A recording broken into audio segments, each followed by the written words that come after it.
back. Let's take you just north of our borders now, where it seems to be some progress as far as Mozambique is concerned. Rwandan and Mozambican soldiers have regained control of a key northern port, the port of Mocimboa da Praia.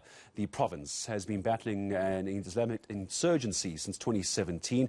Rwandan forces were deployed last month to join and assist Mozambique's army battle those rebels. Let's find out what it looks like at the moment. We speak to Professor Adriano Nuvunga from the Centre for Democracy and Development. Prof, good morning to you. It's always such a pleasure speaking to you.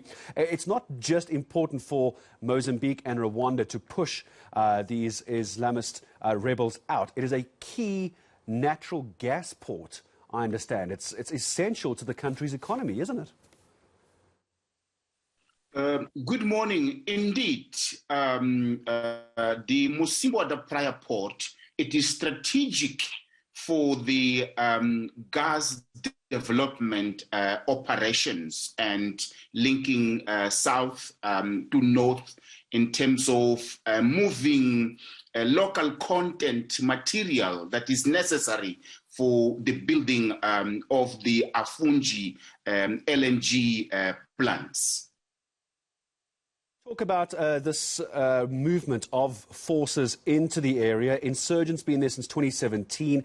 It's taken a long time to try and push them back. While we're talking about a small victory in this port area, what happens next, Prof? How do you understand Mozambique, the government there working with Rwanda, is going to push them even further out the country? This is a small win, but it's not winning the war, is it? Indeed, it's a small, strategic and important win, which comes at a time where the SADC forces, they have also started operations. And SADC, particularly the South African force, is important in two aspects. One, intelligence, which is necessary, is crucial, and also maritime.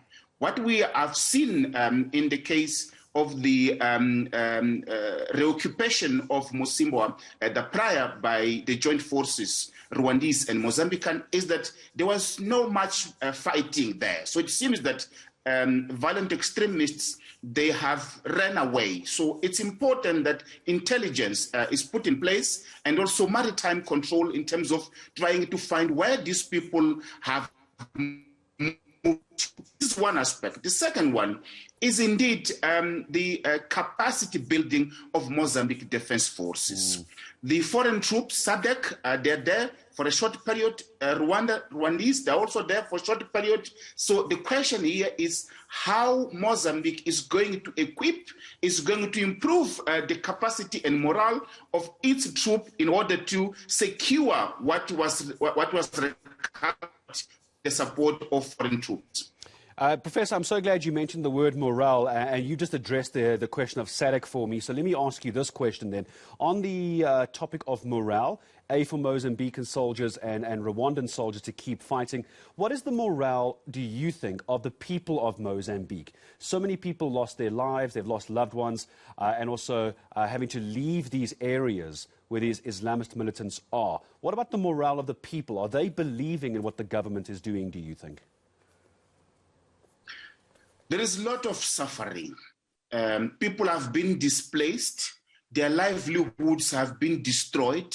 What these people want really is that they can have the opportunity to have humanitarian assistance for the short period of time, but more importantly is the stability for them to return to their ancestral lands in order to continue with their livelihoods. What we have seen thus far is that there is a good relationship both from the Rwandese and the Mozambique Defense Forces vis-a-vis the local communities. So we haven't seen much in terms of incidents and human rights related. So we think that things have improved positively towards a more collaborative approach between communities and the army. And that is decisive, not only for winning the violent extremists, but more importantly, in terms of how will Mozambique address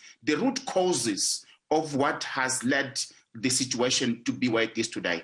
And that is still a question that has to be dealt with as well. It's a wonderful way to end the discussion. Prof, you make such a good point. How did we get here? Right now we're managing it, but how did we get here? Professor Adriano Nuvunga, Mozambique Center for Democracy and Development, joining us here on eNCA.